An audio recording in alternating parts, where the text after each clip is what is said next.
അമ്മയിൽ തിരുത്തലുകൾ വേണമെന്ന് വൈസ് പ്രസിഡന്റ് ജയൻ ചേർത്തല. പരാതികൾ വന്നാൽ അത് ജനറൽ ബോഡിയിൽ അറിയിക്കണം.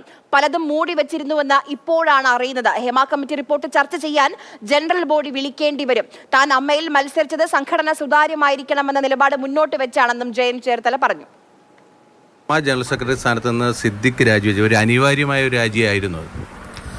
അനിവാര്യതയും അങ്ങനല്ല അതിനെ കാണേണ്ടത്. ഒരു ആരോപണം നമുക്കെതിരെ വന്നു കഴിഞ്ഞാൽ അമ്മ അല്ലെങ്കിൽ വ്യക്തിപരമായിട്ട് ഞാൻ വൈസ് പ്രസിഡന്റ് എന്നുള്ള നിലയിലും അല്ലാതെയും ഒരു സാമൂഹ്യ പ്രവർത്തകൻ എന്നുള്ള ലെവലിൽ ഞാൻ ആദ്യം തൊട്ട് പറയുന്നുണ്ട്, ആരോപണം വന്നു കഴിഞ്ഞാൽ നമ്മൾ അതിനെ ആ ഉത്തരവാദിത്തങ്ങൾ ഒഴിഞ്ഞു മാറി നിന്നുകൊണ്ട് അന്വേഷണം നേരിടണം. നിങ്ങളോട് തന്നെ കഴിഞ്ഞ ദിവസം എറണാകുളത്ത് നമ്മൾ എൻ്റെ പേഴ്സണലായിട്ടുള്ള ചാറ്റിൽ ഞാൻ പറഞ്ഞതാണ്. അതൊരു ധാർമ്മികതയാണ്. കാരണം നമ്മൾ സമൂഹത്തിനെ മുൻനിർത്തി ജീവിക്കുന്ന ആൾക്കാരാണ്. സമൂഹം തരുന്ന സമ്പത്തിനെ കൊണ്ട് ജീവിക്കുന്ന ആൾക്കാരാണ്. സമൂഹമാണ് നമ്മുടെ ചെലവിനുള്ള പൈസ തരുന്നത്. രാഷ്ട്രീയക്കാർക്കും സിനിമക്കാർക്കും സമൂഹം തരുന്ന പൈസയാണ് ജീവിക്കാൻ നമ്മൾ ഉപയോഗിക്കുന്നത്. അതുകൊണ്ട് തന്നെ സമൂഹത്തോടൊരു പ്രതിബദ്ധതയുണ്ട്. നമ്മുടെ പേരിൽ ഒരു ആരോപണം വരുമ്പോൾ നമ്മൾ ഉറപ്പായിട്ടും ആ സ്ഥാനത്ത് നിന്ന് രാജിവെച്ച് മാറി അന്വേഷണം നേരിട്ട് അഗ്നിശുദ്ധി വരുത്തേണ്ട ആവശ്യമുണ്ട്. ഇപ്പോൾ ഈ ആരോപണങ്ങളിൽ പ്രതികരിക്കാൻ അമ്മ വൈകിപ്പോയി എന്നതൊരു പ്രധാനപ്പെട്ട പ്രശ്നമാണല്ലോ.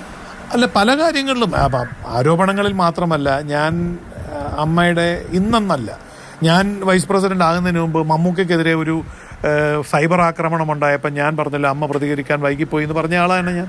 അപ്പം ഞാൻ എന്നും പറയാറുണ്ട് അമ്മ പ്രതികരണം കുറച്ച് വൈകി പോകുന്നുണ്ട്. അത് ഈ ഭരണസമിതി മാത്രമല്ല, മുൻകാലങ്ങളിലും അങ്ങനെ സംഭവിച്ചിട്ടുണ്ട്. അപ്പോൾ അത് ഒന്ന് ഈ കൃത്യമായിട്ട് പ്രതികരിക്കാൻ അമ്മയ്ക്ക് സാധിക്കണം എന്നാഗ്രഹിക്കുന്ന ഒരാളാണ് ഞാൻ. ഈ സിദ്ദിഖിനെതിരെ മുൻപും ഈ ഇപ്പോൾ ആരോപണം ഉന്നയിച്ച കുട്ടി തന്നെ ആരോപണം 2 വട്ടം രഞ്ജിത്ത് രാജിവെച്ചു എന്ന് വാർത്ത വരുന്നു.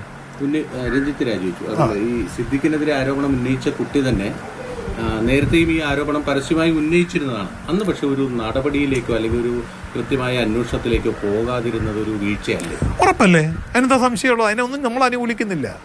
ഞാൻ പറഞ്ഞല്ലോ, ഇതിൽ കുറച്ച് കറക്ഷൻസ് വരുത്തണം എന്നുള്ള വിശ്വാസത്തിൽ മത്സരിച്ച ആൾക്കാരുടെ കൂട്ടത്തിൽ നിൽക്കുന്ന ആളാണ് ഞാൻ. അമ്മയിൽ കുറച്ചുകൂടെ സുതാര്യത വേണം, കുറച്ചുകൂടെ അപ്ഡേറ്റഡ് ആവണം, കുറച്ചുകൂടെ ഫാസ്റ്റായിട്ട് നീങ്ങണം, കാര്യങ്ങൾ കൃത്യമായിട്ട് നടക്കണം എന്നുള്ള ഒരാശയത്തിൻ്റെ പുറത്ത് മത്സര രംഗത്തോട്ട് ഇത്തവണ ആദ്യമായിട്ട്, ഇല്ലെങ്കിൽ 15 വർഷമായി ഞാൻ അമ്മയെ ചേർന്നത്, ആദ്യമായിട്ട് ഞാൻ ഇത്തവണ മത്സരിക്കാൻ തയ്യാറായി വന്നതേ നമുക്ക് അതിൻ്റെ പ്രവർത്തനത്തിൽ ചെറിയ ചേർച്ചക്കുറവുകൾ തോന്നിയത് കൊണ്ട് തന്നെയാണ് നമ്മൾ ഇത്തവണ മത്സരിച്ച് രംഗത്ത് വരാൻ തീരുമാനിച്ചത്. അപ്പോൾ അത് മുൻകാലത്ത് അങ്ങോട്ട് പരാതി കിട്ടിയപ്പോൾ ഉറപ്പായിട്ടും സാമൂഹ്യ പ്രതിബദ്ധത വെച്ചുകൊണ്ട് അന്വേഷിക്കേണ്ടതായിരുന്നു. അത് ഒരു അബദ്ധം തന്നെയാണ് അമ്മയ്ക്ക് സംഭവിച്ചിട്ടുള്ളത്. ഇത്തരത്തിൽ അബദ്ധം പറ്റുന്നതാണോ ഈ സംഘടനയെ നിയന്ത്രിക്കുന്ന വലിയ ഗ്രൂപ്പുകൾ? ഇപ്പോൾ ഹേമ കമ്മിറ്റിയിൽ പറയുന്നത് പവർ ഗ്രൂപ്പ് എന്നാണ്. അങ്ങനത്തെ ഒരു വലിയ ശക്തികൾ ഇതിനകത്തുള്ളത് കൊണ്ട് തന്നെ ഈ വലിയ താരങ്ങൾക്കെതിരെ ആരോപണങ്ങൾ വന്നാൽ അത് പരിശോധിക്കപ്പെടാതെ പോകുന്നതാണോ?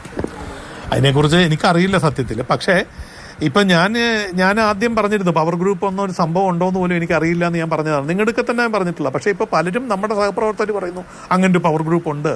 നമ്മുടെ കൂടെയുള്ള ആർട്ടിസ്റ്റുകൾ തന്നെ എന്നെ തിരുത്താൻ മുന്നോട്ട് വന്നിരിക്കുന്നു. എൻ്റെ കൂടെ ഇപ്പോൾ ഇന്നലെ ശ്വേത ചാനലിൽ തന്നെ പറഞ്ഞു അങ്ങനൊരു പവർ ഗ്രൂപ്പ് ഉണ്ട്, ശ്വേതയ്ക്ക് അനുഭവമുണ്ടെന്ന്. അപ്പോൾ അത് കേൾക്കുമ്പോൾ നമുക്ക് തോന്നുന്നു എൻ്റെ അറിവില്ലായ്മയായിരിക്കാം, അങ്ങനൊരു പവർ ഗ്രൂപ്പ് ഉണ്ടായിരിക്കാം. ഉണ്ടാകട്ടെ, ഇല്ലാതിരിക്കട്ടെ, ഇനി വച്ച് ഉറപ്പിക്കാൻ നമുക്ക് സാധിക്കില്ല അങ്ങനൊരു സാധനം. അത്രേ നമുക്ക് പറയാൻ പറ്റുള്ളൂ. ഇനി സംഘടന ഒരു പൊതുവായ ഒരു കൂട്ടായ്മയിൽ തന്നെ മുന്നോട്ട് പോകണം, അല്ലാതെ ഈ ശക്തികൾ, ഈ താരശക്തികൾക്ക് പിന്നിൽ അമ്മ അടിയറവ് പറയരുതെന്നാണ്.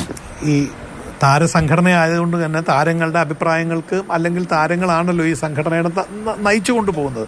അപ്പോൾ അവരുടെ അഭിപ്രായത്തെ ഖണ്ഡിച്ച് കളയണമെന്നല്ല ഞാൻ പറഞ്ഞത്. പക്ഷേ ഒരിക്കലും ഒരു താരമായതിൻ്റെ പേരിൽ ഒരു തെറ്റ് ചെയ്തിട്ട് അതിൻ്റെ ആനുകൂല്യങ്ങൾ അനുഭവിക്കാൻ പാടില്ല.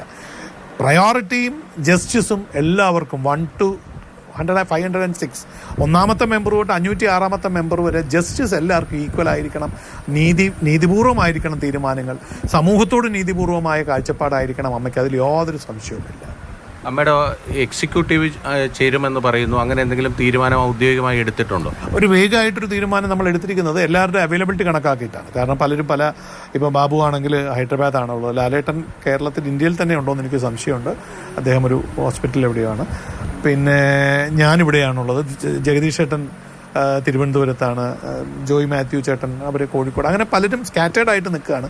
പെട്ടെന്ന് ഇന്നലെ രാത്രി കൊണ്ട് എല്ലാവർക്കും ഓടിയെത്താൻ പറ്റില്ല. അപ്പോൾ എല്ലാവരുടെയും അവൈലബിലിറ്റി അന്വേഷിച്ചപ്പോൾ എനിക്ക് മനസ്സിലായത് ചൊവ്വാഴ്ച ഉച്ചയ്ക്ക്, ഇപ്പം ഞാൻ ഇന്ന് ട്രിവാൻഡ്രത്തിന് എനിക്ക് പോകണം. ഞാൻ ഇന്ന് നാളെ മറ്റന്നാളും. എന്തായാലും നല്ല രീതിയിലുള്ള ശബ്ദങ്ങൾ, അതായത് തെറ്റ് ചെയ്യുന്നവർ ശിക്ഷിക്കപ്പെടണം, അവർക്കെതിരെ അന്വേഷണം വേണം, പോലീസ് നടപടി വേണം, ആ സ്ഥാനത്ത് അവർ തുടരാൻ യോഗ്യരല്ല എന്ന് തുറന്നു പറയാൻ കുറെ മനുഷ്യർ കൂടി അമ്മ എന്ന സംഘടനയിൽ നിന്ന് തന്നെ ശബ്ദമുയർത്തുന്നത് കേൾക്കാൻ എന്തായാലും അത് അല്പം ഒരു ആശ്വാസമുള്ള കാര്യമാണ്.